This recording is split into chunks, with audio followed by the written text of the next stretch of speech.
Good morning.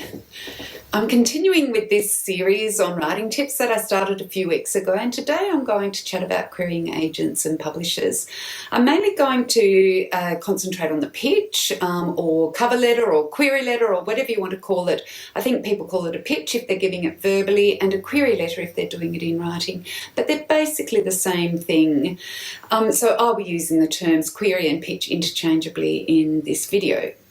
So what is a pitch? Well, it's really about you introducing your book and yourself to a potential agent or publisher and trying to whet their appetite enough for them to ask to read your full manuscript. Before you approach an agent or publisher, then you need to do a few things first.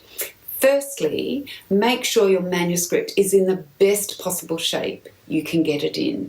There's no point pitching a half-finished, unedited draft, because even if your pitch is brilliant, when you hand the manuscript over, the agent or publisher aren't going to accept it.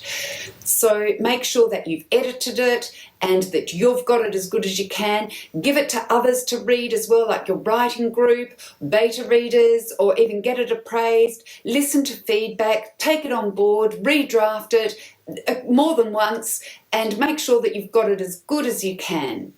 So when you've got your lovely, edited, polished manuscript sitting in front of you, next you have to decide whether you want to send it directly to a publisher or go get an agent to represent you. And that decision really is a personal one.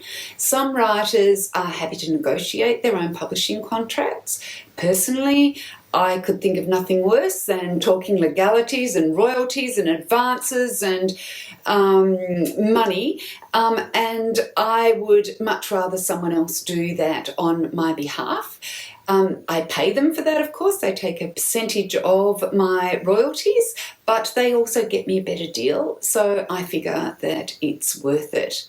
Plus, it separates the business and the creative sides of publishing a book, and that leaves the relationship between me and my publisher as purely a creative one, and I very much like that. Something to bear in mind before you make the decision is if you've pitched your book to all the major publishers and they've all rejected it, it's very hard to get an agent after that, as there's no one left for them to send your book to. But like I say, it's different for different people, and it's a personal decision, and you can work that out for yourself. But either way, at some stage, you're going to have to pitch your book to somebody, either an agent or a publisher, and you go about both in roughly the same way. So the next question is, how do you decide who to pitch your book to? Well, this is where asking friends, other writers, comes in handy. Ask published authors, look at the acknowledgements at the back of an author's book and see who their agent or publisher is. Look find the list of agents on the Australian Literary Association website, look them up on their website.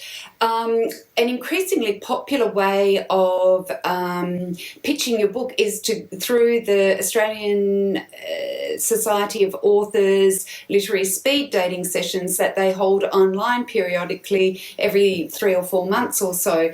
Look on the list, look them up on their website, see who might be a good fit, check the authors that they've already got on their list, check the books they've already published, see if yours is similar, and get a feel for that agent or publisher and if they might be a good fit for you.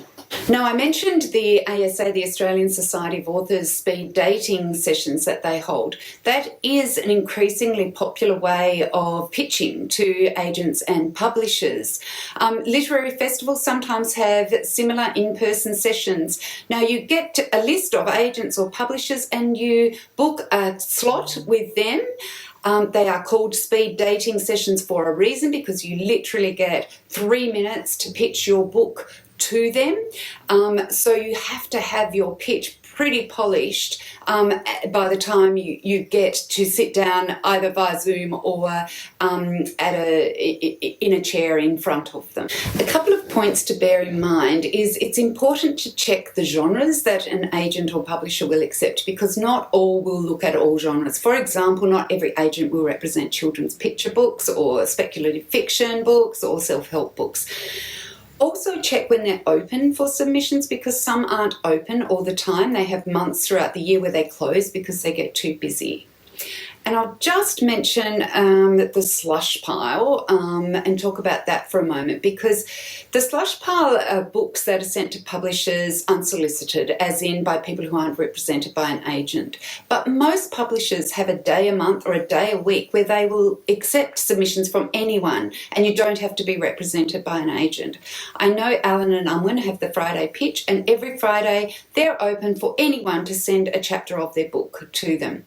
It is a bit harder to get your book noticed in that circumstance, and it takes a bit longer for someone to read it and get back to you, but authors have been picked up from the slush pile and gone on to have wonderful writing careers. So that is another avenue. So now let's talk about the actual pitch or query letter. As I said, both are similar. One's verbal, one's in writing. For me, it helps to think about the aim. Really, you're introducing yourself and your book to a potential agent or publisher in the hope that they'll read your full manuscript. So it's kind of like a job interview. You want to put your best foot forward, you want to make a good impression, you want to whet their appetite, you want to entice them. What you don't want to do is turn them off. You don't want to bore them, you don't want to come across like an idiot, you don't want to offend them, you don't want to do anything that will get them offside. So first of all, when you pitch to them, stick to their guidelines. Whatever they say on their website, read them carefully and follow them. Don't send a pitch when they're not accepting one. Don't send a fantasy novel to someone who doesn't read fantasy. Check how they like to be contacted. Usually it's an email these days, but I know my first agent wanted a phone call. Some don't want any of the manuscript in the initial submission. Some want 3 chapters or 1 chapter. Check exactly what they want and send them that. If they want the chapters, check how they want them formatted. It's usually in some very standard font like 12-point Times New Roman. Check it all, follow it to the letter. Now, when you're preparing your pitch or query letter, my advice is to keep it simple and straightforward and concise. Open by introducing yourself and give your hook up front in the first sentence, basically. Now, what is a hook, you're asking? Well, that's the thing that you want that catches their interest. So my hook for my second book, for example, was that I had already been published. Before I was published, my hook was that my manuscript had been shortlisted for an unpublished manuscript award. So in my email, or if I was on the phone or was sitting down in front of someone, I would say, "Hi, I'm Louise Allen. My first book, The Sister Song, was published in 2018 by Allen and Unwin, and I've just completed my second novel called Stargazing for Girls." So up front, I've told them that I'm published, so they know that I have written one publishable book, so I've got an increased chance of writing another one. If your manuscript has won a prize or been shortlisted for one, mention that in your hook. That's your hook as well, because they know that someone has read the book and deemed it worthy of a prize or a shortlisting or even a long listing.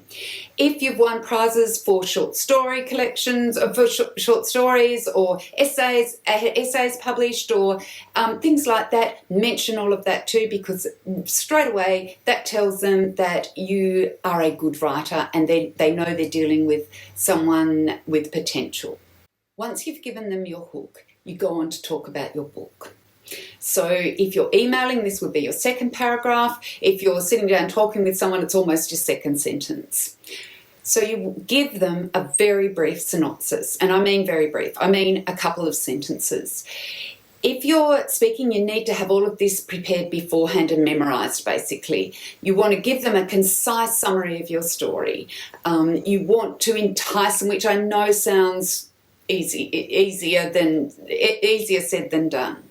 I'll actually include a copy of my query letter for the Sisters Song on my blog under this video, because that's a good way of showing you what I mean. My 2-line synopsis for that went something like this: is a historical fiction novel about 2 very different sisters, one who wanted nothing more than to be a mother and the other one dreamt of a life on the world operatic stage. Neither sister gets what they want, and the rest of the story is about how they cope with the cards life deals them. And that's basically all I said.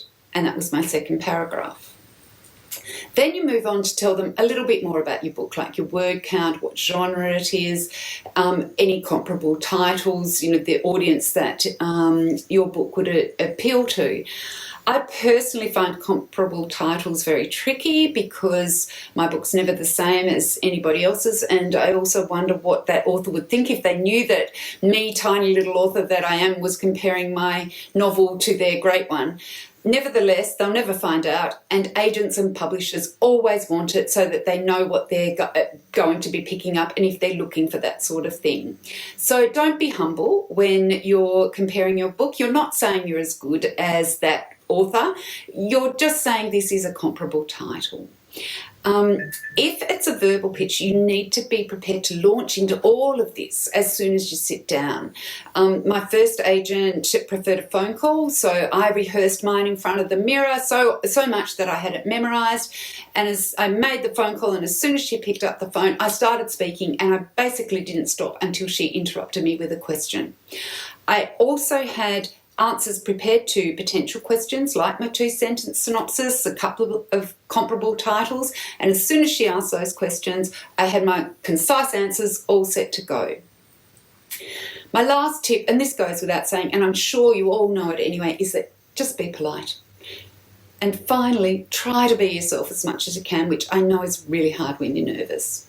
So you sit down, deliver it verbally, or write your email and press send. And once you're out of the Zoom room or have pressed send, pat yourself on the back because A, you've written a book that and finished it, and B, you've pitched it to somebody, and they are both huge accomplishments.